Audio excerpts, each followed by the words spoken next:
Theodule Sabat's confession. When Sabat entered the inn at Martinville, it was a signal for laughter. What a rogue he was. This Sabat. There was a man who did not like priests. For instance. Oh, no. He did not spare them. The scamp.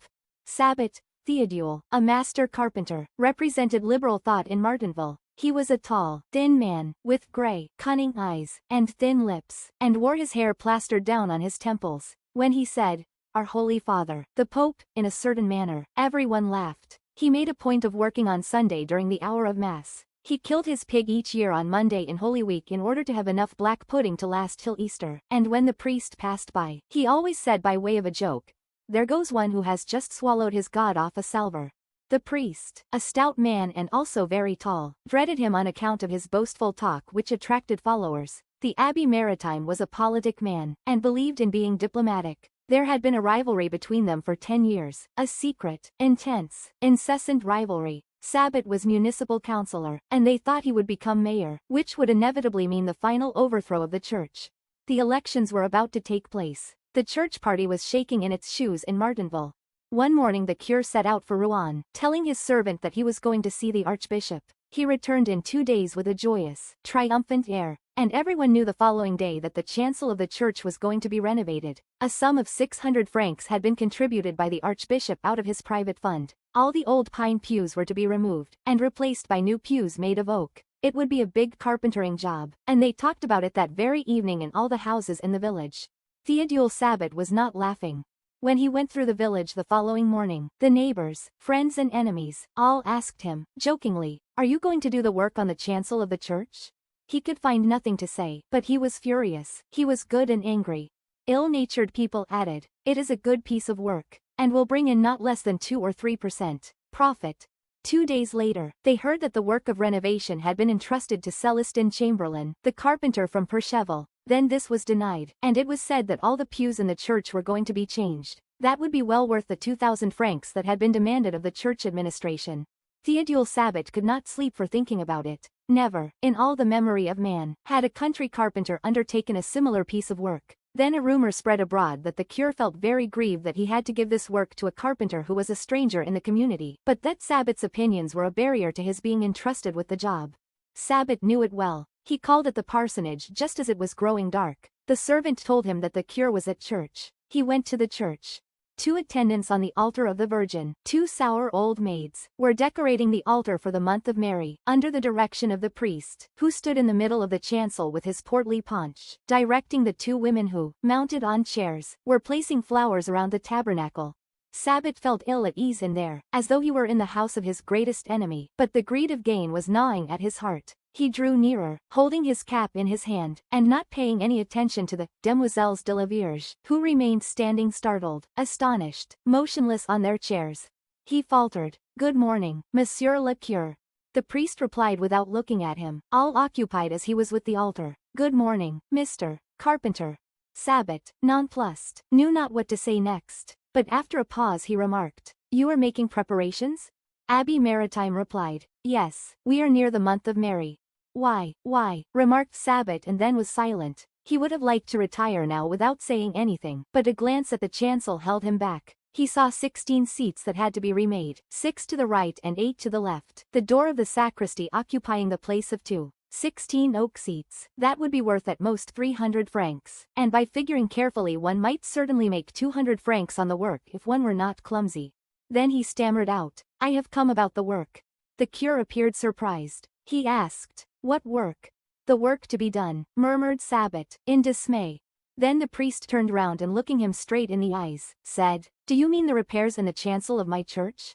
At the tone of the abbé, Theodule Sabat felt a chill run down his back and he once more had a longing to take to his heels. However, he replied humbly, "Why, yes, Monsieur le Curé."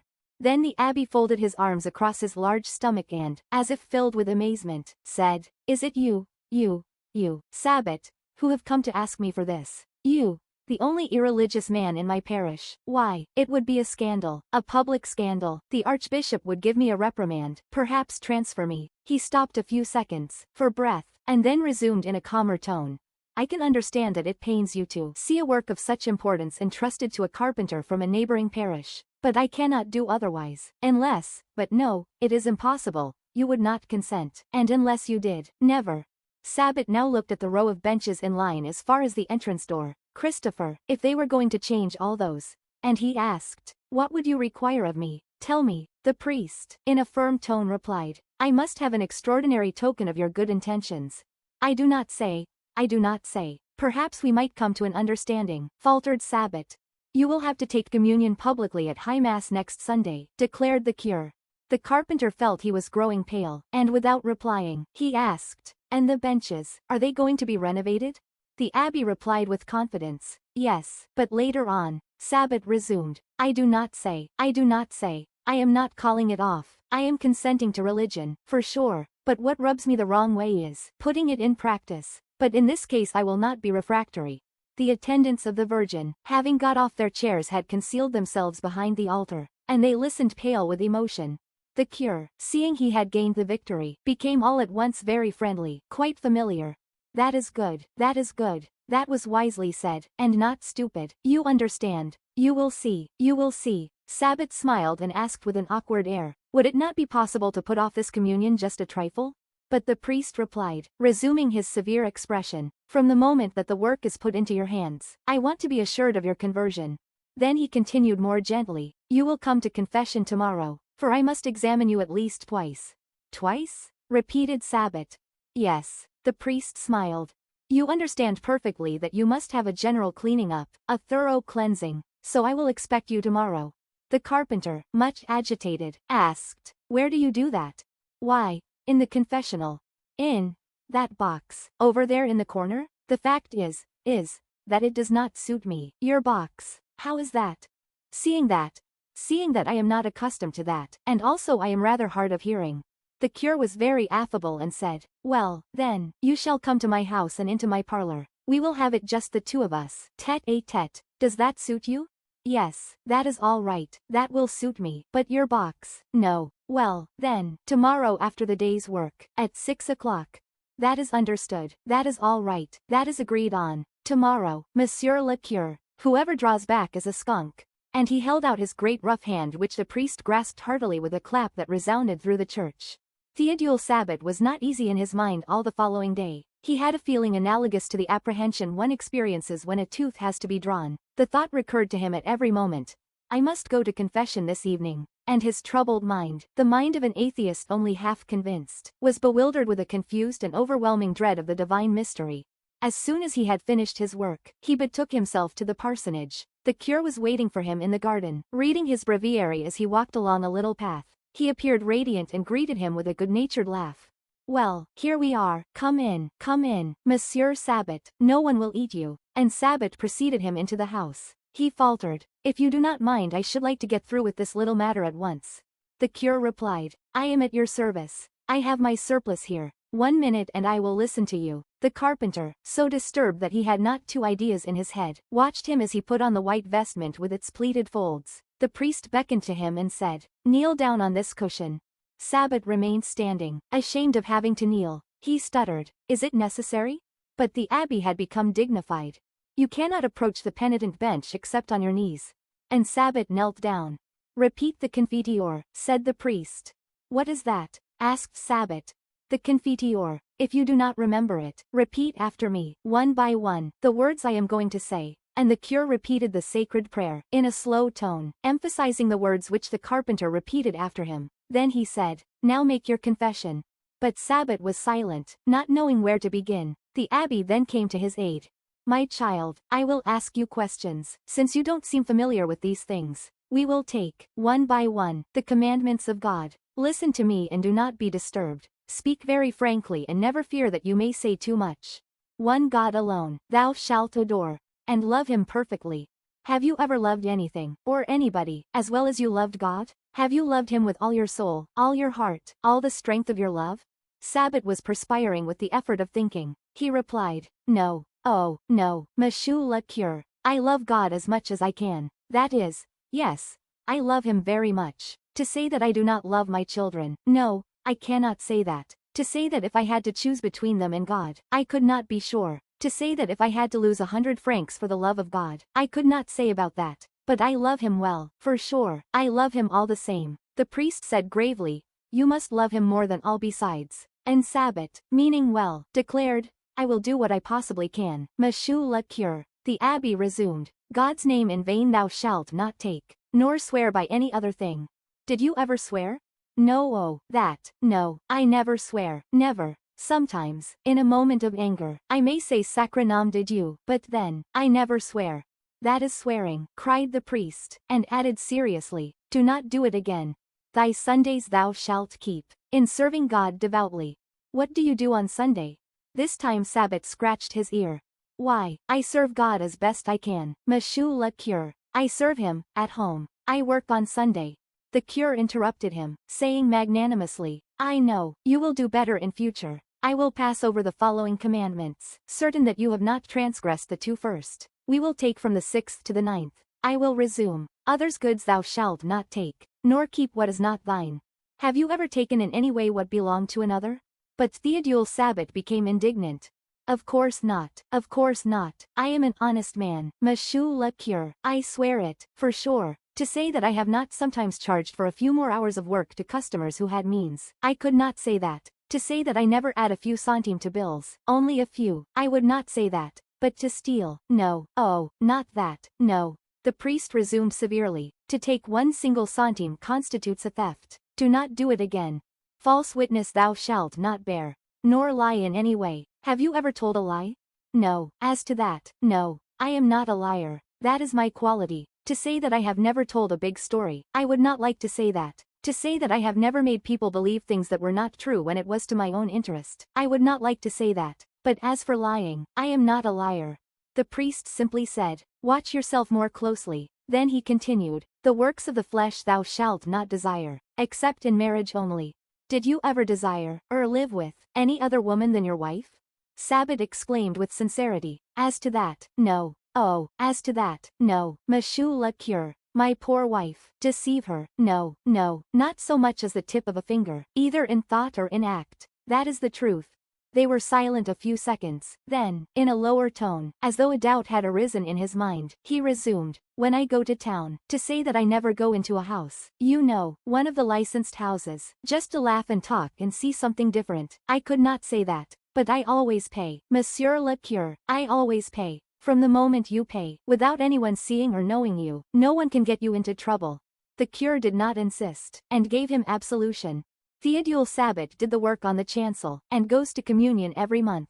The wrong house. Quartermaster Varajou had obtained a week's leave to go and visit his sister, Madame Padua. Varajou, who was in garrison at Rennes and was leading a pretty gay life, finding himself high and dry, wrote to his sister saying that he would devote a week to her. It was not that he cared particularly for me, Padua, a little moralist, a devotee, and always cross. But he needed money, needed it very badly, and he remembered that, of all his relations, the Padoyas were the only ones whom he had never approached on the subject. Père Varajou, formerly a horticulturist at Angers, but now retired from business, had closed his purse strings to his scapegrace son and had hardly seen him for 2 years. His daughter had married Padua, a former treasury clerk, who had just been appointed tax collector at Vannes. Varajou, on leaving the train, had someone direct him to the house of his brother-in-law, whom he found in his office arguing with the Breton peasants of the neighborhood. Padua rose from his seat, held out his hand across the table littered with papers, murmured, "Take a chair. I will be at liberty in a moment," sat down again and resumed his discussion. The peasants did not understand his explanations. The collector did not understand their line of argument. He spoke French, they spoke Breton, and the clerk who acted as interpreter appeared not to understand either. It lasted a long time, a very long time. Varajou looked at his brother-in-law and thought, what a fool. Padua must have been almost 50. He was tall, thin, bony, slow, hairy, with heavy arched eyebrows. He wore a velvet skullcap with a gold-cord Van Dyck design round it. His look was gentle, like his actions, his speech, his gestures, his thoughts, all were soft. Varajou said to himself, what a fool. He, himself, was one of those noisy roisterers for whom the greatest pleasures in life are the café and abandoned women. He understood nothing outside of these conditions of existence. A boisterous braggart, filled with contempt for the rest of the world, he despised the entire universe from the height of his ignorance. When he said, Nom d'un chien, what a spree, he expressed the highest degree of admiration of which his mind was capable. Having finally got rid of his peasants, Padua inquired, how are you? Pretty well, as you see. And how are you? Quite well, thank you. It is very kind of you to have thought of coming to see us. Oh, I have been thinking of it for some time. But, you know, in the military profession one has not much freedom. Oh, I know. All the same, it is very kind of you. And Josephine, is she well? Yes, thank you. You will see her presently. Where is she? She is making some calls. We have a great many friends here. It is a very nice town. I thought so. The door opened and Padua appeared. She went over to her brother without any eagerness, held her cheek for him to kiss, and asked, "Have you been here long?" "No, hardly half an hour." "Oh, I thought the train would be late. Will you come into the parlor?" They went into the adjoining room, leaving Padua to his accounts and his taxpayers. As soon as they were alone, she said, "I have heard nice things about you." "What have you heard?" "It seems that you are behaving like a blackguard, getting drunk and contracting debts." He appeared very much astonished. "I, never in the world." "Oh, do not deny it, I know it." He attempted to defend himself, but she gave him such a lecture that he could say nothing more. She then resumed, "We dine at 6 o'clock, and you can amuse yourself until then. I cannot entertain you, as I have so many things to do." When he was alone he hesitated as to whether he should sleep or take a walk. He looked first at the door leading to his room and then at the hall door, and decided to go out. He sauntered slowly through the quiet Breton town, so sleepy, so calm, so dead, on the shores of its inland bay that is called La Morbihan. He looked at the little grey houses, the occasional pedestrians, the empty stores, and he murmured, "Vannes is certainly not gay, not lively. It was a sad idea, my coming here." He reached the harbor, the desolate harbor, walked back along a lonely, deserted boulevard, and got home before 5 o'clock. Then he threw himself on his bed to sleep till dinner time. The maid woke him, knocking at the door.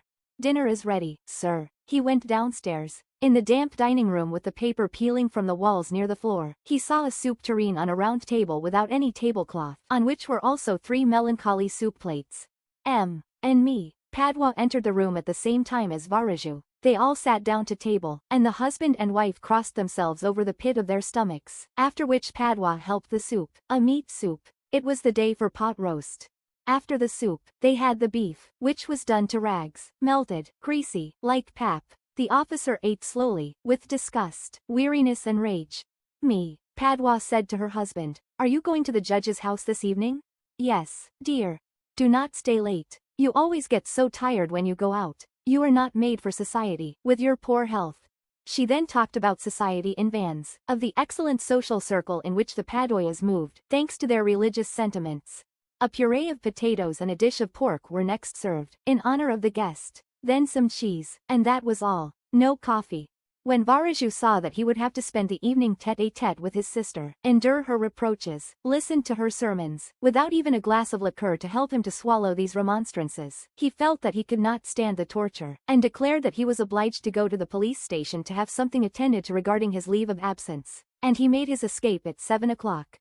He had scarcely reached the street before he gave himself a shake like a dog coming out of the water. He muttered, "Heavens, heavens, heavens, what a galley slave's life." And he set out to look for a café, the best in the town. He found it on a public square, behind 2 gas lamps. Inside the café, 5 or 6 men, semi-gentlemen, and not noisy, were drinking and chatting quietly, leaning their elbows on the small tables, while 2 billiard players walked round the green baize, where the balls were hitting each other as they rolled.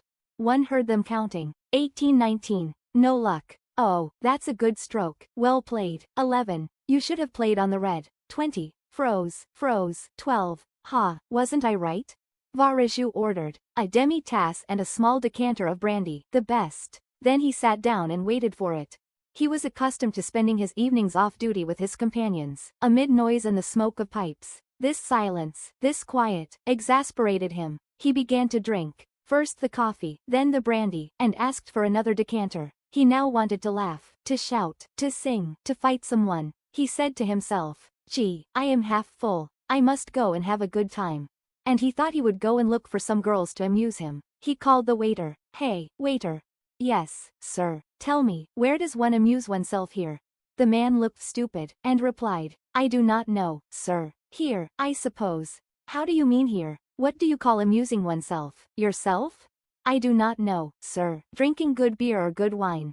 "Ah, go away, dummy. How about the girls?" "The girls, yes, the girls. Where can one find any here?" "Girls? Why, yes, girls. The boy approached and lowering his voice, said, You want to know where they live? Why, yes, the devil. You take the second street to the left and then the first to the right. It is number 15. Thank you, old man. There is something for you. Thank you, sir. And Varaju went out of the cafe, repeating, second to the left, first to the right, number 15. But at the end of a few seconds he thought, second to the left, yes. But on leaving the cafe must I walk to the right or the left? Bah, it cannot be helped. We shall see. And he walked on, turned down the second street to the left, then the first to the right and looked for number 15. It was a nice-looking house, and one could see behind the closed blinds that the windows were lighted up on the first floor. The hall door was left partly open, and a lamp was burning in the vestibule. The non-commissioned officer thought to himself, this looks all right. He went in and, as no one appeared, he called out, Hello there, hello. A little maid appeared and looked astonished at seeing a soldier. He said, Good morning, my child. Are the ladies upstairs? Yes, sir. In the parlor? Yes, sir. May I go up? Yes, sir. The door opposite the stairs? Yes, sir. He ascended the stairs, opened a door and saw sitting in a room well lighted up by 2 lamps, a chandelier, and 2 candelabras with candles in them, 4 ladies in evening dress, apparently expecting someone. 3 of them, the younger ones, remained seated, with rather a formal air, on some crimson velvet chairs, while the 4th, who was about 45, was arranging some flowers in a vase. She was very stout, and wore a green silk dress with low neck and short sleeves, allowing her red neck, covered with powder, to escape as a huge flower might from its corolla. The officer saluted them, saying, Good day, ladies. The older woman turned round, appeared surprised, but bowed. Good morning, sir. He sat down, but seeing that they did not welcome him eagerly, he thought that possibly only commissioned officers were admitted to the house, and this made him uneasy. But he said, Bah, if one comes in, we can soon tell. He then remarked, Are you all well? The large lady, no doubt the mistress of the house, replied, Very well, thank you. He could think of nothing else to say, and they were all silent. But at last, being ashamed of his bashfulness, and with an awkward laugh, he said, Do not people have any amusement in this country? I will pay for a bottle of wine.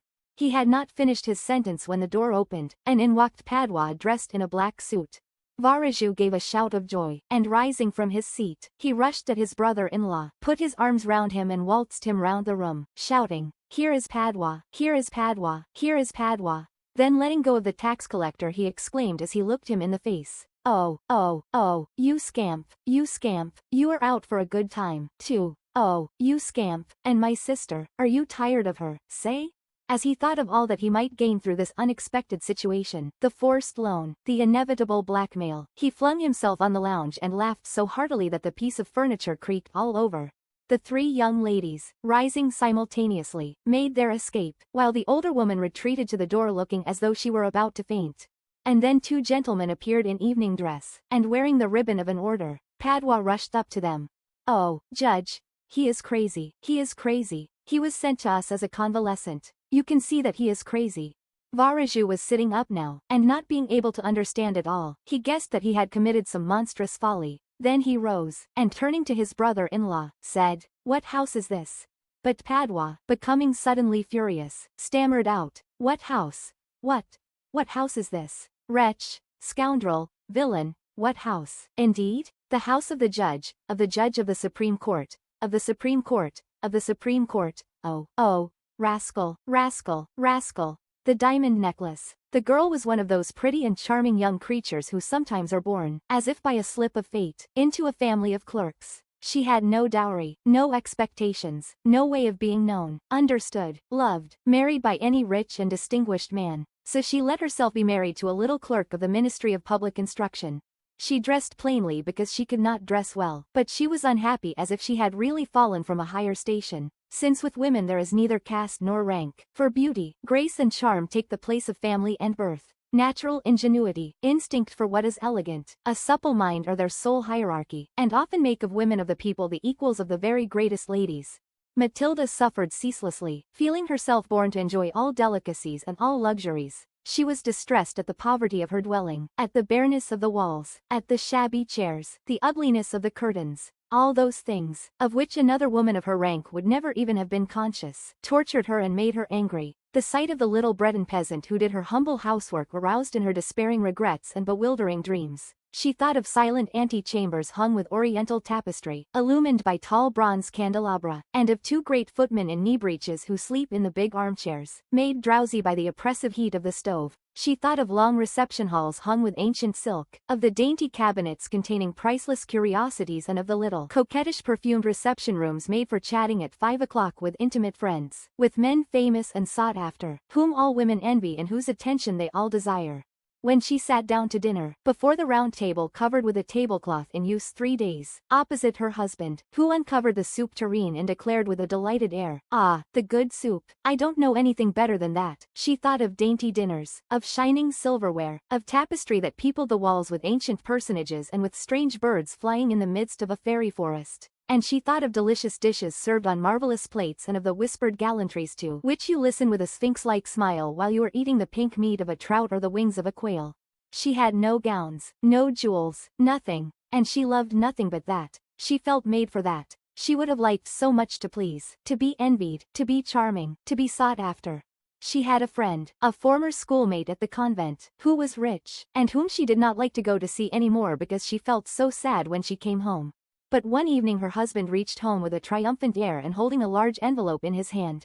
"There," said he, "there is something for you." She tore the paper quickly and drew out a printed card which bore these words: "The Minister of Public Instruction and Madame Georges Ramponneau request the honor of M. and Madame Loisel's company at the Palace of the Ministry on Monday evening, January 18th. Instead of being delighted, as her husband had hoped, she threw the invitation on the table crossly, muttering, "What do you wish me to do with that? Why, my dear, I thought you would be glad. You never go out, and this is such a fine opportunity. I had great trouble to get it. Everyone wants to go. It is very select, and they are not giving many invitations to clerks. The whole official world will be there." She looked at him with an irritated glance and said impatiently, "And what do you wish me to put on my back?" He had not thought of that. He stammered, "Why, the gown you go to the theatre in. It looks very well to me." He stopped, distracted, seeing that his wife was weeping. 2 great tears ran slowly from the corners of her eyes toward the corners of her mouth. "What's the matter? What's the matter?" he answered. By a violent effort she conquered her grief and replied in a calm voice, while she wiped her wet cheeks, "Nothing. Only I have no gown, and, therefore, I can't go to this ball. Give your card to some colleague whose wife is better equipped than I am." He was in despair. He resumed, "Come, let us see, Mathilde. How much would it cost? A suitable gown, which you could use on other occasions. Something very simple." She reflected several seconds, making her calculations and wondering also what sum she could ask without drawing on herself an immediate refusal and a frightened exclamation from the economical clerk. Finally she replied hesitating, "I don't know exactly, but I think I could manage it with 400 francs.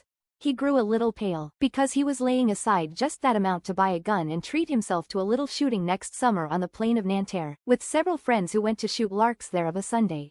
But he said, "Very well, I will give you 400 francs, and try to have a pretty gown." The day of the ball drew near and Madame Loisel seemed sad, uneasy, anxious. Her frock was ready, however. Her husband said to her one evening, "What is the matter? Come, you have seemed very queer these last 3 days." And she answered, "It annoys me not to have a single piece of jewelry, not a single ornament, nothing to put on. I shall look poverty-stricken. I would almost rather not go at all." "You might wear natural flowers," said her husband. "They're very stylish at this time of year. For 10 francs you can get 2 or 3 magnificent roses." She was not convinced. "No, there's nothing more humiliating than to look poor among other women who are rich." "How stupid you are," her husband cried. "Go look up your friend, Madame Forestier, and ask her to lend you some jewels. You're intimate enough with her to do that." She uttered a cry of joy. "True, I never thought of it." The next day she went to her friend and told her of her distress. Madame Forestier went to a wardrobe with a mirror, took out a large jewel box, brought it back, opened it and said to Madame Loisel, "Choose, my dear." She saw first some bracelets, then a pearl necklace, then a Venetian gold cross set with precious stones, of admirable workmanship. She tried on the ornaments before the mirror, hesitated and could not make up her mind to part with them, to give them back. She kept asking, "Haven't you any more?" "Why, yes. Look further. I don't know what you like." Suddenly she discovered, in a black satin box, a superb diamond necklace, and her heart throbbed with an immoderate desire. Her hands trembled as she took it. She fastened it round her throat, outside her high-necked waist, and was lost in ecstasy at her reflection in the mirror. Then she asked, hesitating, filled with anxious doubt, "Will you lend me this, only this?" "Why, yes, certainly." She threw her arms round her friend's neck, kissed her passionately, then fled with her treasure. The night of the ball arrived. Madame Loisel was a great success. She was prettier than any other woman present, elegant, graceful, smiling and wild with joy. All the men looked at her, asked her name, sought to be introduced. All the attaches of the cabinet wished to waltz with her. She was remarked by the minister himself. She danced with rapture, with passion, intoxicated by pleasure, forgetting all in the triumph of her beauty, in the glory of her success, in a sort of cloud of happiness comprised of all this homage, admiration, these awakened desires and of that sense of triumph which is so sweet to woman's heart. She left the ball about 4 o'clock in the morning. Her husband had been sleeping since midnight in a little deserted anteroom with 3 other gentlemen whose wives were enjoying the ball. He threw over her shoulders the wraps he had brought, the modest wraps of common life, the poverty of which contrasted with the elegance of the ball dress. She felt this and wished to escape so as not to be remarked by the other women, who were enveloping themselves in costly furs. Loisel held her back, saying, "Wait a bit, you will catch cold outside. I will call a cab." But she did not listen to him and rapidly descended the stairs. When they reached the street they could not find a carriage and began to look for one, shouting after the cabman passing at a distance. They went toward the Seine in despair, shivering with cold. At last they found on the quay one of those ancient night cabs which, as though they were ashamed to show their shabbiness during the day, are never seen round Paris until after dark. It took them to their dwelling in the Rue des Martyrs, and sadly they mounted the stairs to their flat. All was ended for her. As to him, he reflected that he must be at the ministry at 10 o'clock that morning. She removed her wraps before the glass so as to see herself once more in all her glory, but suddenly she uttered a cry. She no longer had the necklace around her neck. "What is the matter with you?" demanded her husband, already half undressed. She turned distractedly toward him. I've lost Madame Forestier's necklace," she cried. He stood up, bewildered. "What? How? Impossible." They looked among the folds of her skirt, of her cloak, in her pockets, everywhere, but did not find it. "You're sure you had it on when you left the ball?" he asked. "Yes, I felt it in the vestibule of the minister's house. But if you had lost it in the street we should have heard it fall. It must be in the cab." "Yes, probably. Did you take his number?" "No." "And you, didn't you notice it?" "No." They looked, thunderstruck, at each other. At last Loisel put on his clothes. "I shall go back on foot," said he, "over the whole route, to see whether I can find it." He went out. She sat waiting on a chair in her ball dress, without strength to go to bed, overwhelmed, without any fire, without a thought. Her husband returned about 7 o'clock. He had found nothing. He went to police headquarters, to the newspaper offices to offer a reward. He went to the cab companies, everywhere, in fact, whither he was urged by the least spark of hope. She waited all day, in the same condition of mad fear before this terrible calamity. Loisel returned at night with a hollow, pale face. He had discovered nothing. "You must write to your friend," said he, "that you have broken the clasp of her necklace and that you are having it mended. That will give us time to turn round." She wrote at his dictation. At the end of a week they had lost all hope. Loisel, who had aged 5 years, declared, "We must consider how to replace that ornament."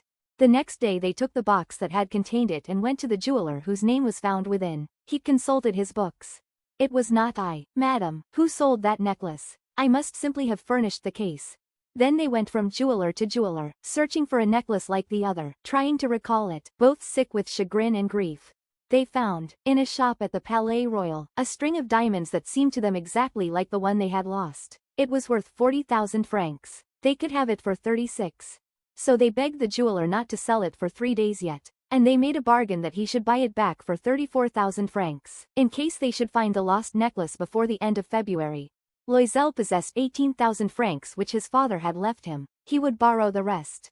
He did borrow, asking 1,000 francs of one, 500 of another, 5 louis here, 3 louis there. He gave notes, took up ruinous obligations, dealt with usurers and all the race of lenders. He compromised all the rest of his life, risked signing a note without even knowing whether he could meet it, and, frightened by the trouble yet to come, by the black misery that was about to fall upon him, by the prospect of all the physical privations and moral tortures that he was to suffer, he went to get the new necklace, laying upon the jeweler's counter 36,000 francs. When Madame Loisel took back the necklace Madame Forestier said to her with a chilly manner, "You should have returned it sooner." I might have needed it. She did not open the case, as her friend had so much feared. If she had detected the substitution, what would she have thought? What would she have said? Would she not have taken Madame Loisel for a thief? Thereafter Madame Loisel knew the horrible existence of the needy. She bore her part, however, with sudden heroism. That dreadful debt must be paid. She would pay it. They dismissed their servant. They changed their lodgings. They rented a garret under the roof.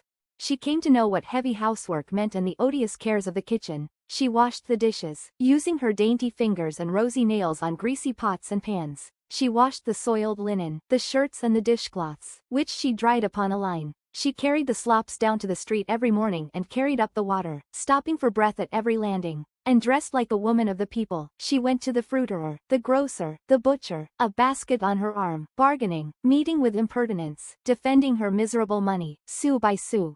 Every month they had to meet some notes, renew others, obtain more time.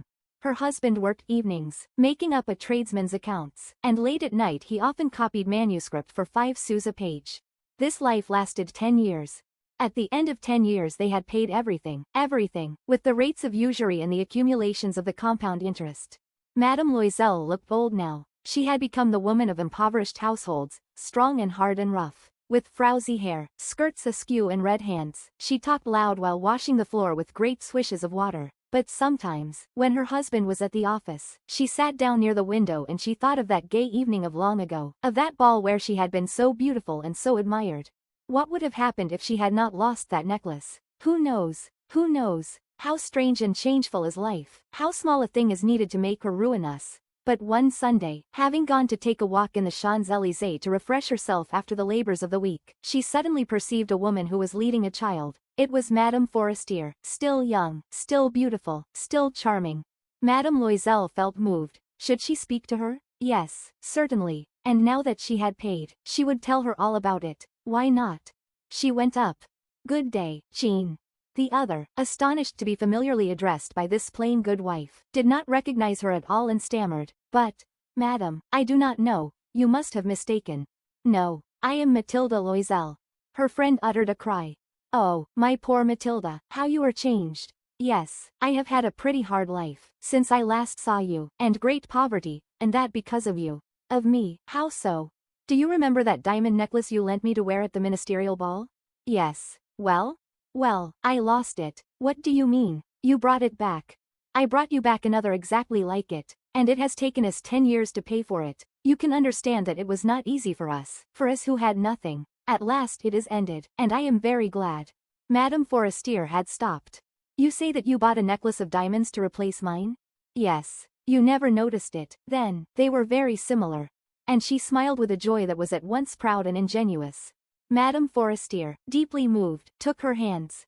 "Oh, my poor Mathilde, why, my necklace was paste. It was worth at most only 500 francs. The Marquis de Fumerol, Roger de Tourneville, was whiffing a cigar and blowing out small clouds of smoke every now and then, as he sat astride a chair amid a party of friends. He was talking.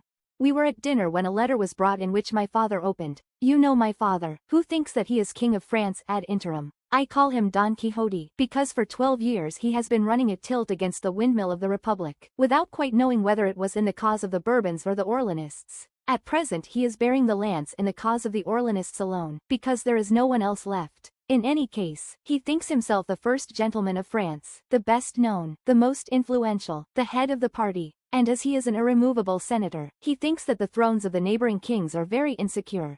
As for my mother, she is my father's soul, she is the soul of the kingdom and of religion, and the scourge of all evil thinkers. Well, a letter was brought in while we were at dinner, and my father opened and read it, and then he said to mother, 'Your brother is dying.' She grew very pale. My uncle was scarcely ever mentioned in the house, and I did not know him at all. All I knew from public talk was, that he had led, and was still leading, a gay life. After having spent his fortune in fast living, he was now in small apartments in the Rue des Martyrs. An ancient peer of France and former colonel of cavalry, it was said that he believed in neither God nor devil. Not believing, therefore, in a future life, he had abused the present life in every way, and had become a live wound in my mother's heart. 'Give me that letter, Paul,' she said, and when she read it, I asked for it in my turn. 'Here it is. Monsieur le Comte, I think I ought to let you know that your brother-in-law, the Comte Fumerol, is going to die. Perhaps you Would like to make some arrangements, and do not forget I told you. Your servant, Melanie. We must take counsel, Papa murmured. In my position, I ought to watch over your brother's last moments. Mama continued.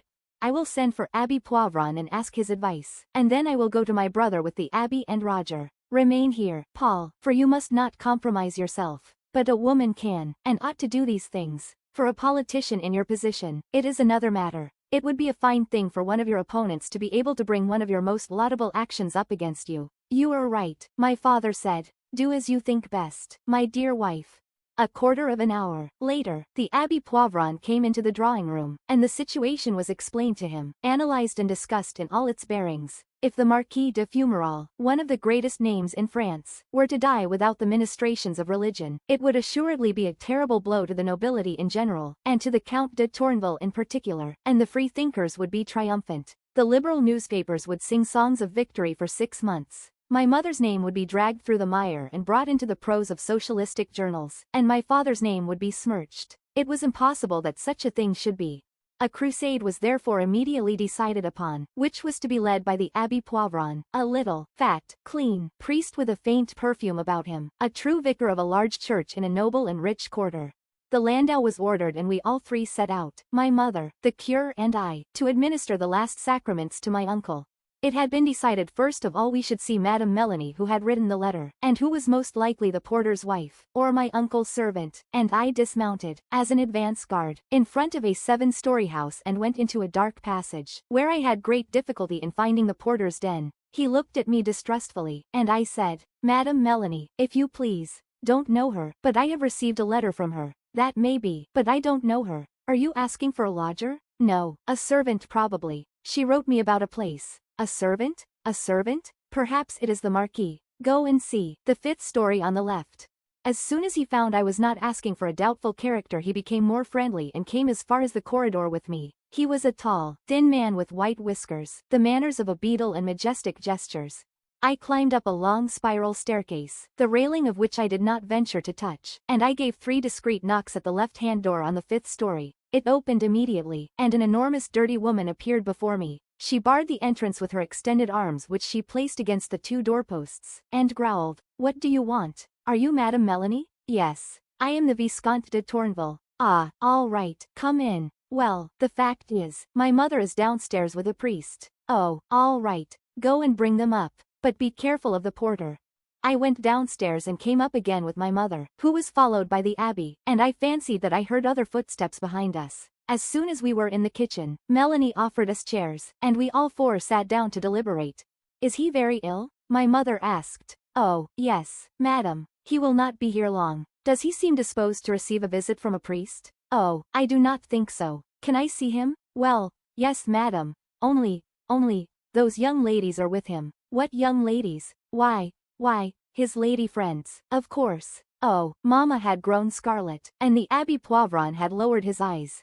The affair began to amuse me, and I said, Suppose I go in first? I shall see how he receives me, and perhaps I shall be able to prepare him to receive you. My mother, who did not suspect any trick, replied, Yes, go, my dear. But a woman's voice cried out, Melanie. The servant ran out and said, What do you want, Mademoiselle Claire? The omelette, quickly, in a minute, mademoiselle. And coming back to us, she explained this summons.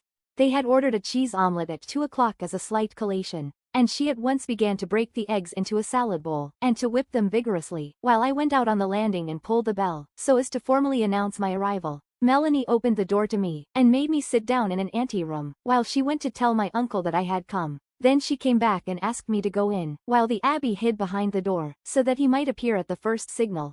I was certainly very much surprised at the sight of my uncle, for he was very handsome, very solemn and very elegant, the old rake. Sitting, almost lying, in a large armchair, his legs wrapped in blankets, his hands, his long, white hands, over the arms of the chair, he was waiting for death with the dignity of a patriarch. His white beard fell on his chest, and his hair, which was also white, mingled with it on his cheeks. Standing behind his armchair, as if to defend him against me, were two young women, who looked at me with bold eyes, in their petticoats and morning wrappers, with bare arms, with coal-black hair twisted in a knot on the nape of their neck, with embroidered, oriental slippers, which showed their ankles and silk stockings. They looked like the figures in some symbolical painting, by the side of the dying man. Between the easy chair and the bed, there was a table covered with a white cloth, on which 2 plates, 2 glasses, 2 forks and 2 knives, were waiting for the cheese omelette which had been ordered some time before of Melanie. My uncle said in a weak, almost breathless, but clear voice, "Good morning, my child. It is rather late in the day to come and see me. Our acquaintanceship will not last long." I stammered out, "It was not my fault, uncle." "No, I know that," he replied. "It is your father and mother's fault more than yours." "How are they?" "Pretty well, thank you. When they heard that you were ill, they sent me to ask after you." "Ah, why did they not come themselves?" I looked up at the 2 girls and said gently, "It is not their fault if they could not come, uncle, but it would be difficult for my father, and impossible for my mother to come in here." The old man did not reply, but raised his hand toward mine, and I took the pale, cold hand and held it in my own. The door opened, Melanie came in with the omelette and put it on the table, and the 2 girls immediately sat down at the table, and began to eat without taking their eyes off me. Then I said, "Uncle, it would give great pleasure to my mother to embrace you." "I also," he murmured, "should like." He said no more, and I could think of nothing to propose to him, and there was silence except for the noise of the plates and that vague sound of eating. Now, the abbé, who was listening behind the door, seeing our embarrassment, and thinking we had won the game, thought the time had come to interpose, and showed himself. My uncle was so stupefied at sight of him that at first he remained motionless, and then he opened his mouth as if he meant to swallow up the priest, and shouted to him in a strong, deep, furious voice, "What are you doing here?" The abbé, who was used to difficult situations, came forward into the room, murmuring, "I have come in your sister's name, Monsieur le Marquis. She has sent me. She would be happy, monsieur." But the Marquis was not listening. Raising one hand, he pointed to the door with a proud, tragic gesture, and said angrily and breathing hard, "Leave this room. Go out, robber of souls. Go out from here, you violator of consciences. Go out from here, you picklock of dying men's doors." The abbé retreated, and I also went to the door, beating a retreat with the priest. The 2 young women, who had the best of it, got up, leaving their omelette only half eaten, and went and stood on either side of my uncle's easy chair, putting their hands on his arms to calm him, and to protect him against the criminal enterprises of the family, and of religion. The abbé and I rejoined my mother in the kitchen, and Melanie again offered us chairs. I knew quite well that this method would not work. We must try some other means, otherwise he will escape us. And they began deliberating afresh, my mother being of one opinion and the abbé of another, while I held a third. We had been discussing the matter in a low voice for half an hour, perhaps, when a great noise of furniture being moved and of cries uttered by my uncle, more vehement and terrible even than the former had been, made us all 4 jump up. Through the doors and walls we could hear him shouting, "Go out, out, rascals, humbugs, get out, scoundrels, get out, get out." Melanie rushed in, but came back immediately to call me to help her, and I hastened in. Opposite to my uncle, who was terribly excited by anger, almost standing up and vociferating, stood 2 men, one behind the other, who seemed to be waiting till he should be dead with rage. By his ridiculous long coat, his long English shoes, his manners of a tutor out of a position, his high collar, white necktie and straight hair, his humble face of a false priest of a bastard religion, I immediately recognized the first as a Protestant minister. The second was the porter of the house, who belonged to the Reformed religion and had followed us, and having seen our defeat, had gone to fetch his own pastor, in hopes that he might meet a better reception. My uncle seemed mad with rage. If the sight of the Catholic priest, of the priest of his ancestors, had irritated the Marquis de Fumerol, who had become a free-thinker, the sight of his porter's minister made him altogether beside himself. I therefore took the 2 men by the arm and threw them out of the room so roughly that they bumped against each other twice, between the 2 doors which led to the staircase, and then I disappeared in my turn and returned to the kitchen, which was our headquarters, in order to take counsel with my mother and the abbé. But Melanie came back in terror, sobbing out, "He is dying, he is dying. Come immediately, he is dying." My mother rushed out. My uncle had fallen to the ground, and lay full length along the floor, without moving. I fancy he was already dead. My mother was superb at that moment. She went straight up to the 2 girls who were kneeling by the body and trying to raise it up, and pointing to the door with irresistible authority, dignity and majesty, she said, "Now it is time for you to leave the room." And they went out without a word of protest. I must add that I was getting ready to turn them out as unceremoniously as I had done the parson and the porter.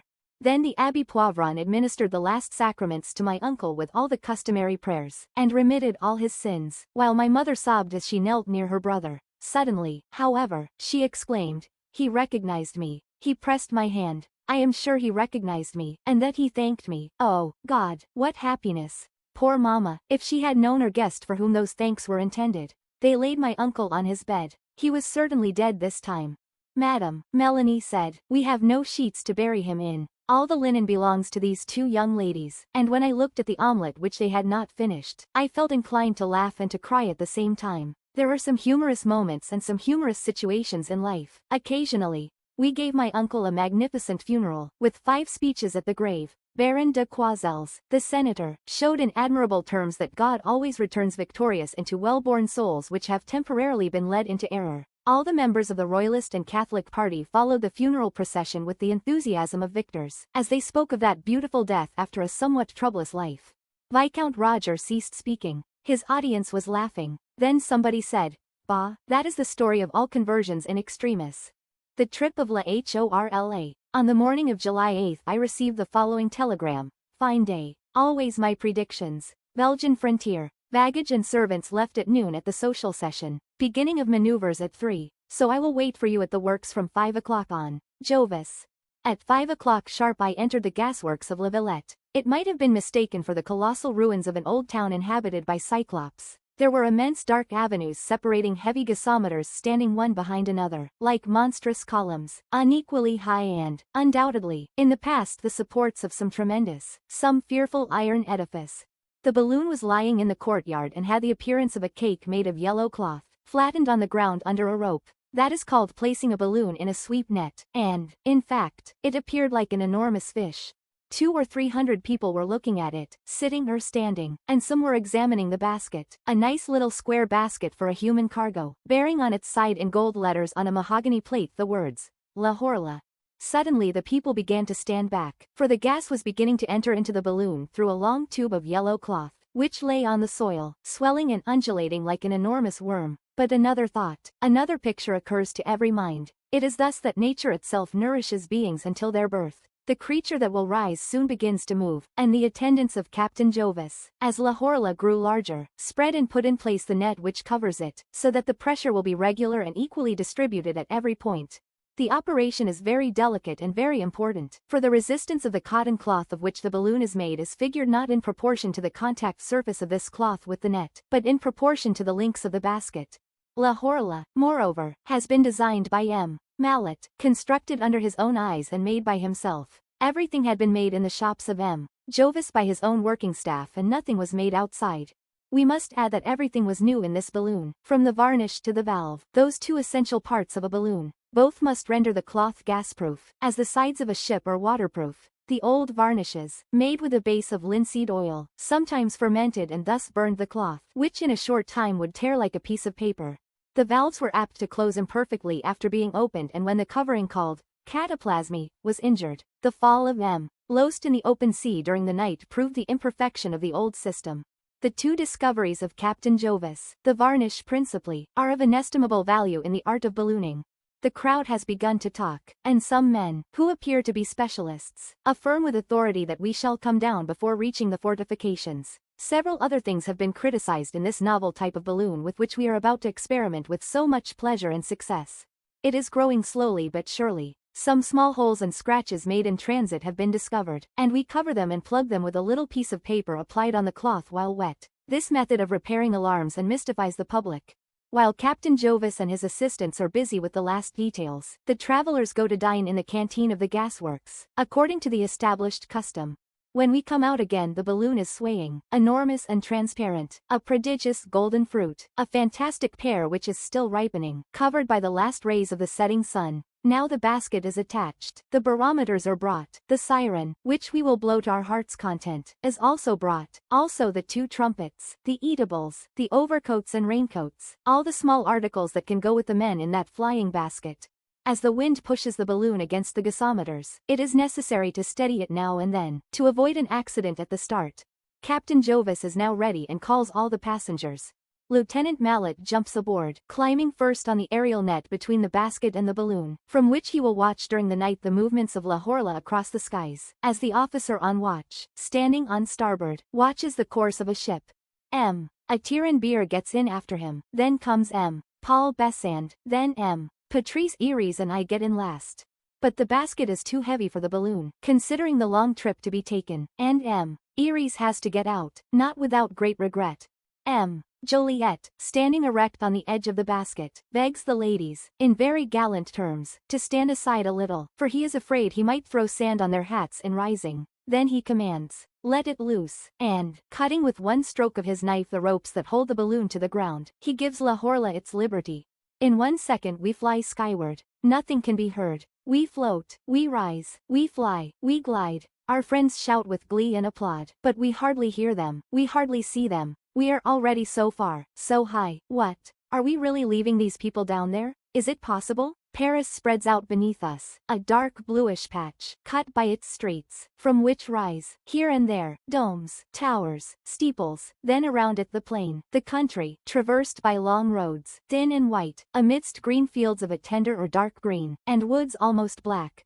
The Seine appears like a coiled snake, asleep, of which we see neither head nor tail. It crosses Paris, and the entire field resembles an immense basin of prairies and forests dotted here and there by mountains, hardly visible in the horizon.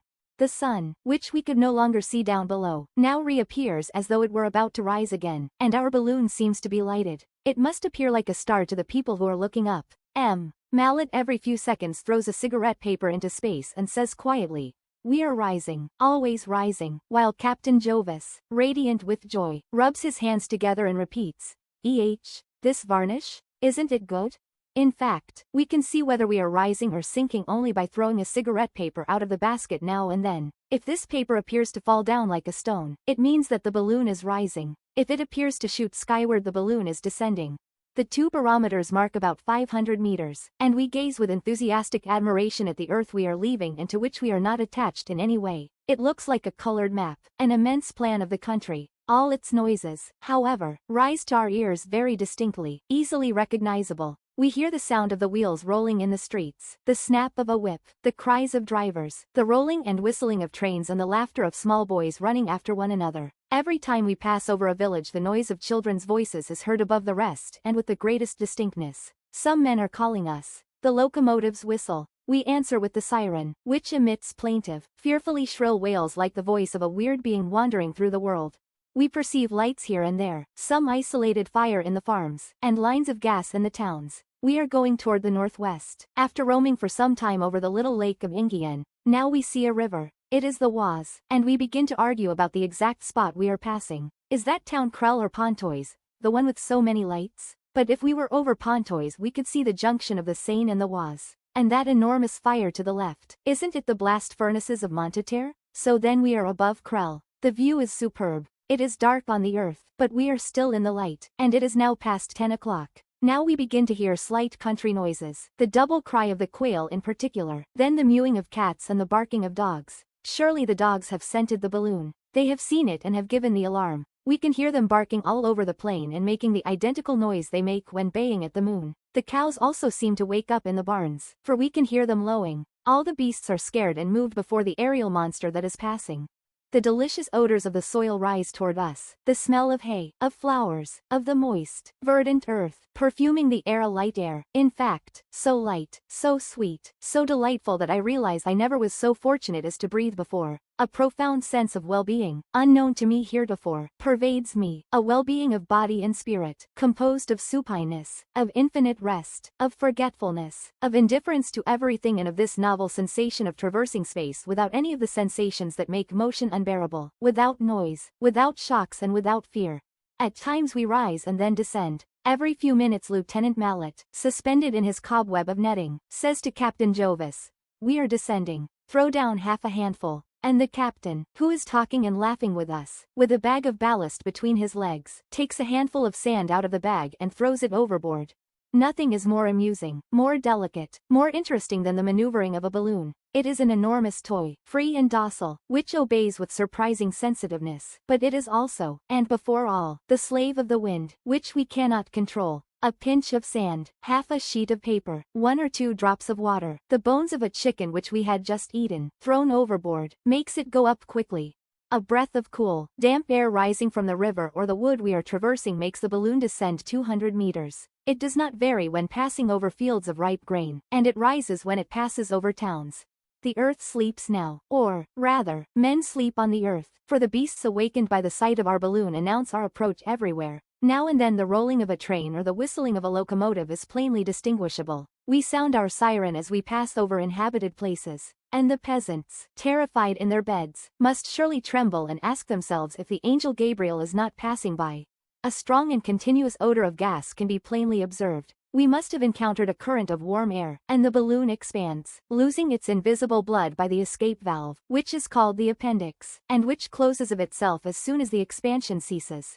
We are rising. The earth no longer gives back the echo of our trumpets. We have risen almost 2,000 feet. It is not light enough for us to consult the instruments. We only know that the rice paper falls from us like dead butterflies, that we are rising, always rising. We can no longer see the earth. A light mist separates us from it, and above our head twinkles a world of stars.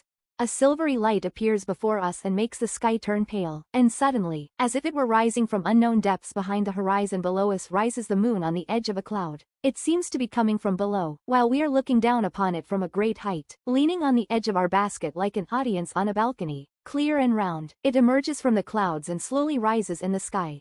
The earth no longer seems to exist. It is buried in milky vapors that resemble a sea. We are now alone in space with the moon, which looks like another balloon traveling opposite us. And our balloon, which shines in the air, appears like another, larger moon, a world wandering in the sky amid the stars. Through infinity, we no longer speak, think nor live. We float along through space in delicious inertia. The air which is bearing us up has made of us all beings which resemble itself, silent, joyous, irresponsible beings, intoxicated by this stupendous flight, peculiarly alert, although motionless. One is no longer conscious of one's flesh or one's bones. One's heart seems to have ceased beating. We have become something indescribable, birds who do not even have to flap their wings.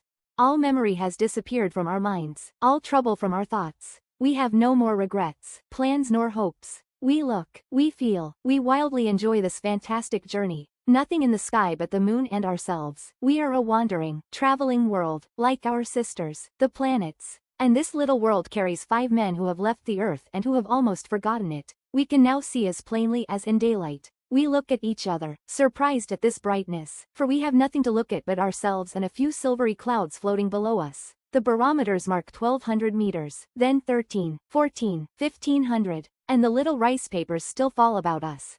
Captain Jovis claims that the moon has often made balloons act thus, and that the upward journey will continue. We are now at 2,000 meters. We go up to 2,350, then the balloon stops. We blow the siren and are surprised that no one answers us from the stars. We are now going down rapidly. Mallet keeps crying. Throw out more ballast, and the sand and stones that we throw over come back into our faces, as if they were going up, thrown from below toward the stars, so rapid is our descent. Here is the earth. Where are we? It is now past midnight, and we are crossing a broad, dry, well-cultivated country, with many roads and well-populated. To the right is a large city and farther away to the left is another. But suddenly from the earth appears a bright fairy light. It disappears, reappears and once more disappears. Jovis, intoxicated by space, exclaims, "Look at this phenomenon of the moon in the water. One can see nothing more beautiful at night. Nothing indeed can give one an idea of the wonderful brightness of these spots of light which are not fire, which do not look like reflections, which appear quickly here or there and immediately go out again. These shining lights appear on the winding rivers at every turn, but one hardly has time to see them as the balloon passes as quickly as the wind." We are now quite near the earth, and Beer exclaims, "Look at that. What is that running over there in the fields? Isn't it a dog?" Indeed, something is running along the ground with great speed, and this something seems to jump over ditches, roads, trees with such ease that we could not understand what it might be. The captain laughed. "It is the shadow of our balloon. It will grow as we descend." I distinctly hear a great noise of foundries in the distance, and, according to the polar star, which we have been observing all night, and which I have so often watched and consulted from the bridge of my little yacht on the Mediterranean, we are heading straight for Belgium. Our siren and our 2 horns are continually calling. A few cries from some truck driver or belated reveler answer us. We bellow. Where are we? But the balloon is going so rapidly that the bewildered man has not even time to answer us. The growing shadow of La Horla, as large as a child's ball, is fleeing before us over the fields, roads and woods. It goes along steadily, preceding us by about a quarter of a mile. And now I am leaning out of the basket, listening to the roaring of the wind in the trees and across the harvest fields. I say to Captain Jovis, "How the wind blows." He answers, "No, those are probably waterfalls." I insist, sure of my ear that knows the sound of the wind, from hearing it so often whistle through the rigging. Then Jovis nudges me. He fears to frighten his happy, quiet passengers, for he knows full well that a storm is pursuing us. At last a man manages to understand us. He answers, "Nord." We get the same reply from another. Suddenly the lights of a town, which seems to be of considerable size, appear before us. Perhaps it is Lille. As we approach it, such a wonderful flow of fire appears below us that I think myself transported into some fairyland where precious stones are manufactured for giants. It seems that it is a brick factory. Here are others, 2, 3. The fusing material bubbles, sparkles, throws out blue, red, yellow, green sparks, reflections from giant diamonds, rubies, emeralds, turquoise, sapphires, topaz, and nearby are great foundries roaring like apocalyptic lions. High chimneys belch forth their clouds of smoke and flame, and we can hear the noise of metal striking against metal. Where are we? The voice of some joker or of a crazy person answers, "In a balloon." Where are we? At Lille. We were not mistaken. We are already out of sight of the town, and we see Roubaix to the right, then some well-cultivated, rectangular fields, of different colors according to the crops, some yellow, some gray or brown. But the clouds are gathering behind us, hiding the moon, whereas toward the east the sky is growing lighter, becoming a clear blue tinged with red. It is dawn. It grows rapidly, now showing us all the little details of the earth, the trains, the brooks, the cows, the goats. And all this passes beneath us with surprising speed. One hardly has time to notice that other fields, other meadows, other houses have already disappeared. Cocks are crowing, but the voice of ducks drowns everything. One might think the world to be peopled, covered with them, they make so much noise. The early rising peasants are waving their arms and crying to us, "Let yourselves drop." But we go along steadily, neither rising nor falling, leaning over the edge of the basket and watching the world fleeing under our feet.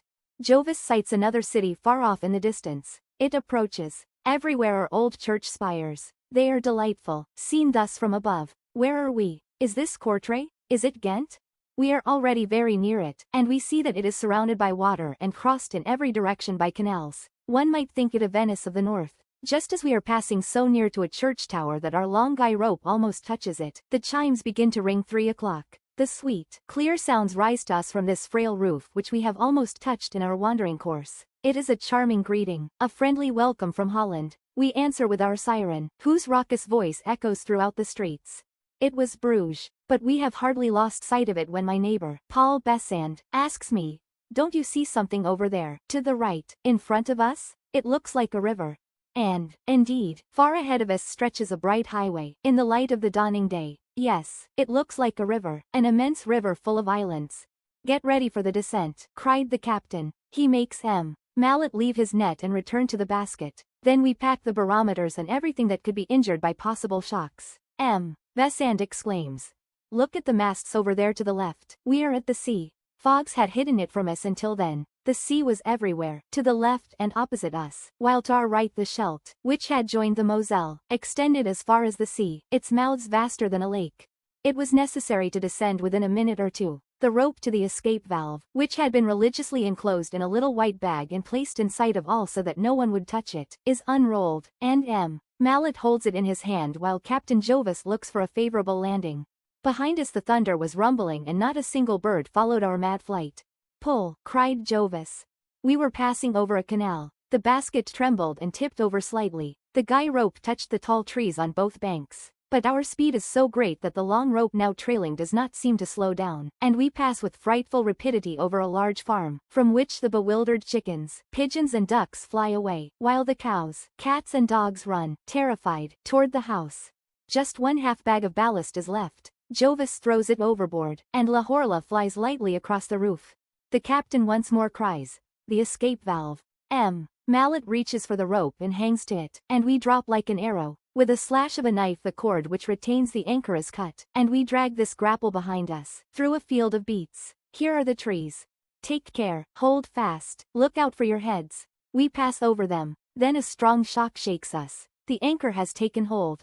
Look out, take a good hold, raise yourselves by your wrists. We are going to touch ground. The basket does indeed strike the earth. Then it flies up again. Once more it falls and bounds upward again, and at last it settles on the ground, while the balloon struggles madly, like a wounded beast. Peasants run toward us, but they do not dare approach. They were a long time before they decided to come and deliver us, for one cannot set foot on the ground until the bag is almost completely deflated. Then, almost at the same time as the bewildered men, some of whom showed their astonishment by jumping, with the wild gestures of savages, all the cows that were grazing along the coast came toward us, surrounding our balloon with a strange and comical circle of horns, big eyes and blowing nostrils. With the help of the accommodating and hospitable Belgian peasants, we were able in a short time to pack up all our material and carry it to the station at haste, where at 20 minutes past 8 we took the train for Paris. The descent occurred at 3:15 in the morning, preceding by only a few seconds the torrent of rain and the blinding lightning of the storm which had been chasing us before it. Thanks to Captain Jovis, of whom I had heard much from my colleague, Paul Ginesti, for both of them had fallen together involuntarily into the sea opposite Mentone. Thanks to this brave man, we were able to see, in a single night, from far up in the sky, the setting of the sun, the rising of the moon and the dawn of day, and to go from Paris to the mouth of the Scheldt through the skies. Farewell. The two friends were getting near the end of their dinner. Through the café windows they could see the boulevard, crowded with people. They could feel the gentle breezes which are wafted over Paris on warm summer evenings and make you feel like going out somewhere, you care not where, under the trees, and make you dream of moonlit rivers, of fireflies and of larks. One of the two, Henri Simon, heaved a deep sigh and said, "Ah, I am growing old. It's sad. Formerly, on evenings like this, I felt full of life. Now, I only feel regrets. Life is short." He was perhaps 45 years old, very bald and already growing stout. The other, Pierre Carnier, a trifle older, but thin and lively, answered, "Well, my boy, I have grown old without noticing it in the least. I have always been merry, healthy, vigorous and all the rest. As one sees oneself in the mirror every day, one does not realize the work of age, for it is slow, regular, and it modifies the countenance so gently that the changes are unnoticeable. It is for this reason alone that we do not die of sorrow after 2 or 3 years of excitement, for we cannot understand the alterations which time produces. In order to appreciate them one would have to remain 6 months without seeing one's own face, then, oh, what a shock! And the women, my friend, how I pity the poor beings. All their joy, all their power, all their life, lies in their beauty, which lasts 10 years. As I said, I aged without noticing it. I thought myself practically a youth, when I was almost 50 years old. Not feeling the slightest infirmity, I went about, happy and peaceful. The revelation of my decline came to me in a simple and terrible manner, which overwhelmed me for almost 6 months. Then I became resigned. Like all men, I have often been in love, but most especially once. I met her at the seashore, at Etretat, about 12 years ago, shortly after the war. There is nothing prettier than this beach during the morning bathing hour. It is small, shaped like a horseshoe, framed by high white cliffs, which are pierced by strange holes called the ports, one stretching out into the ocean like the leg of a giant, the other short and dumpy. The women gather on the narrow strip of sand in this frame of high rocks, which they make into a gorgeous garden of beautiful gowns. The sun beats down on the shores, on the multicolored parasols, on the blue-green sea, and all is gay, delightful, smiling. You sit down at the edge of the water and you watch the bathers. The women come down, wrapped in long bath robes, which they throw off daintily when they reach the foamy edge of the rippling waves, and they run into the water with a rapid little step, stopping from time to time for a delightful little thrill from the cold water, a short gasp. Very few stand the test of the bath. It is there that they can be judged, from the ankle to the throat. Especially on leaving the water are the defects revealed, although water is a powerful aid to flabby skin. The first time that I saw this young woman in the water, I was delighted, entranced. She stood the test well. There are faces whose charms appeal to you at first glance and delight you instantly. You seem to have found the woman whom you were born to love. I had that feeling and that shock. I was introduced, and was soon smitten worse than I had ever been before. My heart longed for her. It is a terrible yet delightful thing thus to be dominated by a young woman. It is almost torture, and yet infinite delight. Her look, her smile, her hair fluttering in the wind, the little lines of her face, the slightest movement of her features, delighted me, upset me, entranced me. She had captured me, body and soul, by her gestures, her manners, even by her clothes, which seemed to take on a peculiar charm as soon as she wore them. I grew tender at the sight of her veil on some piece of furniture, her gloves thrown on a chair. Her gowns seemed to me inimitable. Nobody had hats like hers. She was married, but her husband came only on Saturday, and left on Monday. I didn't concern myself about him. Anyhow, I wasn't jealous of him. I don't know why. Never did a creature seem to me to be of less importance in life, to attract my attention less than this man. But she, how I loved her, how beautiful, graceful and young she was. She was youth, elegance, freshness itself. Never before had I felt so strongly what a pretty, distinguished, delicate, charming, graceful being woman is. Never before had I appreciated the seductive beauty to be found in the curve of a cheek, the movement of a lip, the pinkness of an ear, the shape of that foolish organ called the nose. This lasted 3 months. Then I left for America, overwhelmed with sadness. But her memory remained in me, persistent, triumphant. From far away I was as much hers as I had been when she was near me. Years passed by, and I did not forget her. The charming image of her person was ever before my eyes and in my heart. And my love remained true to her, a quiet tenderness now, something like the beloved memory of the most beautiful and the most enchanting thing I had ever met in my life. 12 years are not much in a lifetime. One does not feel them slip by. The years follow each other gently and quickly, slowly yet rapidly. Each one is long and yet so soon over. They add up so rapidly. They leave so few traces behind them. They disappear so completely, that, when one turns round to look back over bygone years, one sees nothing and yet one does not understand how one happens to be so old. It seemed to me, really, that hardly a few months separated me from that charming season on the sands of Etretat. Last spring I went to dine with some friends at Maisons Laffitte. Just as the train was leaving, a big, fat lady, escorted by 4 little girls, got into my car. I hardly looked at this mother hen, very big, very round, with a face as full as the moon framed in an enormous, beribboned hat. She was puffing, out of breath from having been forced to walk quickly. The children began to chatter. I unfolded my paper and began to read. We had just passed Asnières, when my neighbor suddenly turned to me and said, "Excuse me, sir, but are you not Monsieur Garnier?" "Yes, madam." Then she began to laugh, the pleased laugh of a good woman, and yet it was sad. "You do not seem to recognize me." I hesitated. It seemed to me that I had seen that face somewhere, but where, when? I answered, "Yes, and no. I certainly know you, and yet I cannot recall your name." She blushed a little. "Madame Julie Lefebvre." Never had I received such a shock. In a second it seemed to me as though it were all over with me. I felt that a veil had been torn from my eyes and that I was going to make a horrible and heartrending discovery.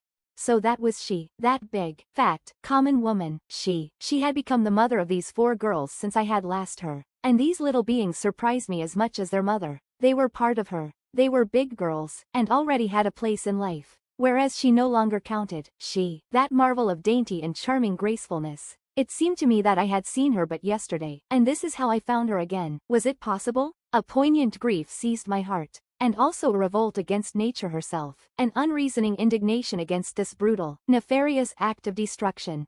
I looked at her, bewildered. Then I took her hand in mine, and tears came to my eyes. I wept for her lost youth, for I did not know this fat lady. She was also excited, and stammered, "I am greatly changed, am I not? What can you expect? Everything has its time. You see, I have become a mother, nothing but a good mother. Farewell to the rest. That is over. Oh, I never expected you to recognize me if we met. You, too, have changed. It took me quite a while to be sure that I was not mistaken. Your hair is all white. Just think, 12 years ago, 12 years, my oldest girl is already 10. I looked at the child, and I recognized in her something of her mother's old charm, but something as yet unformed, something which promised for the future. And life seemed to me as swift as a passing train. We had reached Maisons Laffitte. I kissed my old friend's hand. I had found nothing but the most commonplace remarks. I was too much upset to talk. At night, alone, at home, I stood in front of the mirror for a long time, a very long time, and I finally remembered what I had been, finally saw in my mind's eye my brown mustache, my black hair and the youthful expression of my face. Now I was old. Farewell. The wolf. This is what the old Marquis d'Arville told us after Street Hubert's dinner at the house of the Baron de Ravels. We had killed a stag that day. The Marquis was the only one of the guests who had not taken part in this chase. He never hunted. During that long repast we had talked about hardly anything but the slaughter of animals. The ladies themselves were interested in bloody and exaggerated tales, and the orators imitated the attacks and the combats of men against beasts, raised their arms, romanced in a thundering voice. Darvell talked well, in a certain flowery, high-sounding, but effective style. He must have told this story frequently, for he told it fluently, never hesitating for words, choosing them with skill to make his description vivid. Gentlemen, I have never hunted, neither did my father, nor my grandfather, nor my great-grandfather. This last was the son of a man who hunted more than all of you put together. He died in 1764. I will tell you the story of his death. His name was Jean. He was married, father of that child who became my great-grandfather, and he lived with his younger brother, François Darvell, in our castle in Lorraine, in the midst of the forest. François Darvell had remained a bachelor for love of the chase. They both hunted from one end of the year to the other, without stopping and seemingly without fatigue. They loved only hunting, understood nothing else, talked only of that, lived only for that.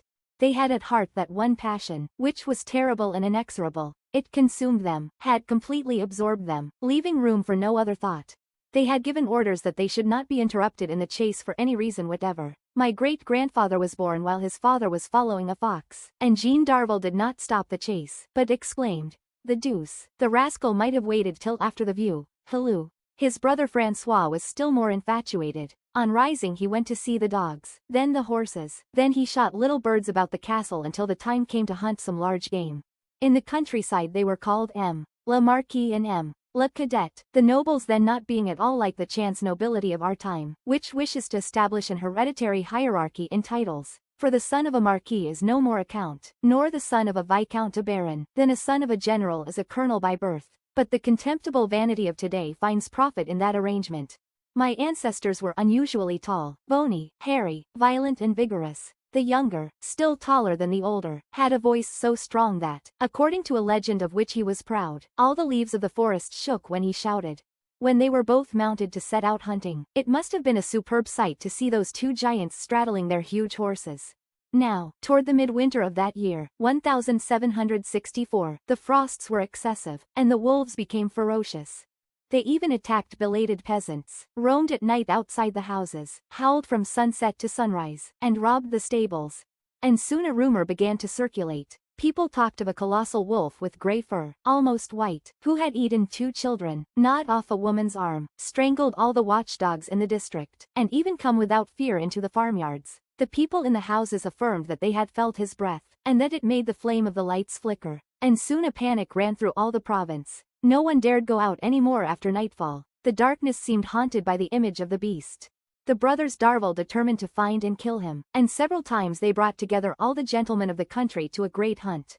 They beat the forests and searched the covers in vain. They never met him. They killed wolves, but not that one. And every night after a battue the beast, as if to avenge himself, attacked some traveler or killed someone's cattle, always far from the place where they had looked for him. Finally, one night he stole into the pig pen of the Chateau Darvell and ate the 2 fattest pigs. The brothers were roused to anger, considering this attack as a direct insult and a defiance. They took their strong bloodhounds, used to pursue dangerous animals, and they set off to hunt, their hearts filled with rage. From dawn until the hour when the empurpled sun descended behind the great naked trees, they beat the woods without finding anything. At last, furious and disgusted, both were returning, walking their horses along a lane bordered with hedges, and they marveled that their skill as huntsmen should be baffled by this wolf, and they were suddenly seized with a mysterious fear. The elder said, "That beast is not an ordinary one. You would say it had a mind like a man." The younger answered, "Perhaps we should have a bullet blessed by our cousin, the bishop, or pray some priest to pronounce the words which are needed." Then they were silent. Jean continued, "Look how red the sun is. The great wolf will do some harm tonight." He had hardly finished speaking when his horse reared. That of Francois began to kick. A large thicket covered with dead leaves opened before them, and a mammoth beast, entirely grey, jumped up and ran off through the wood.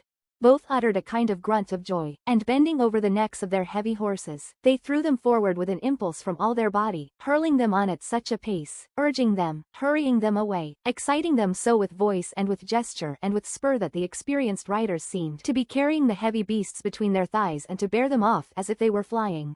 Thus they went, plunging through the thickets, dashing across the beds of streams, climbing the hillsides, descending the gorges, and blowing the horn as loud as they could to attract their people and the dogs. And now, suddenly, in that mad race, my ancestor struck his forehead against an enormous branch which split his skull, and he fell dead on the ground, while his frightened horse took himself off, disappearing in the gloom which enveloped the woods.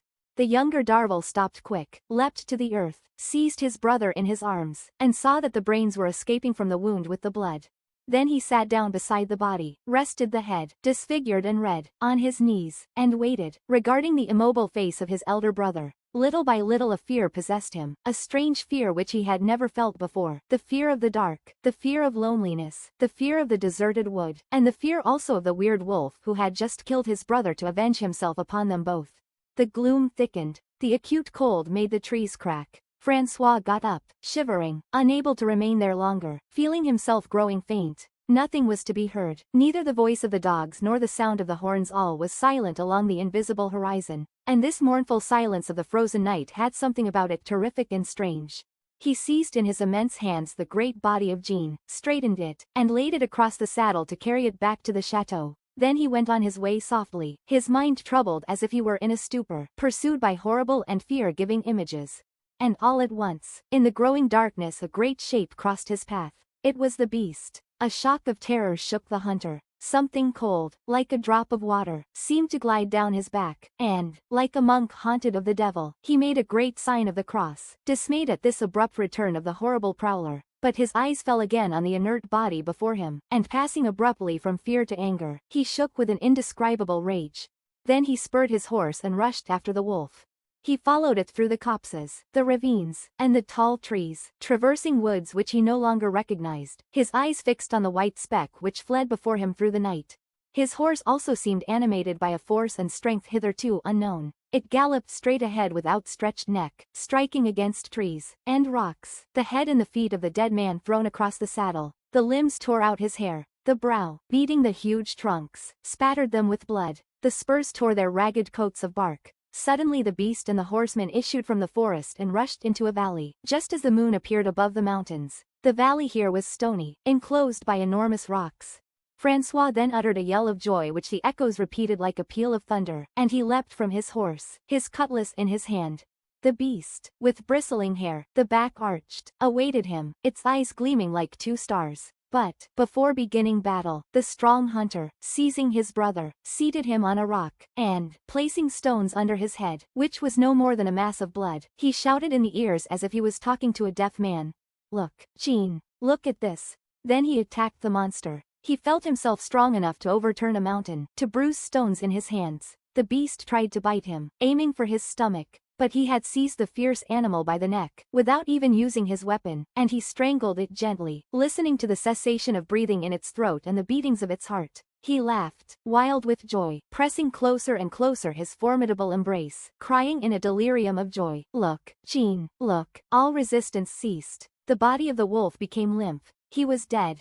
Francois took him up in his arms and carried him to the feet of the elder brother, where he laid him, repeating, in a tender voice, "There, my little Jean, see him." Then he replaced on the saddle the two bodies, one upon the other, and rode away. He returned to the chateau, laughing and crying, like Gargantua at the birth of Pantagruel, uttering shouts of triumph, and boisterous with joy as he related the death of the beast, and grieving and tearing his beard in telling of that of his brother. And often, later, when he talked again of that day, he would say, with tears in his eyes, "If only poor Jean could have seen me strangle the beast, he would have died content, that I am sure." The widow of my ancestor inspired her orphan son with that horror of the chase which has transmitted itself from father to son as far down as myself. The Marquis d'Arville was silent. Someone asked, "That story is a legend, isn't it?" And the storyteller answered, "I swear to you that it is true from beginning to end." Then a lady declared, in a little, soft voice, "All the same, it is fine to have passions like that."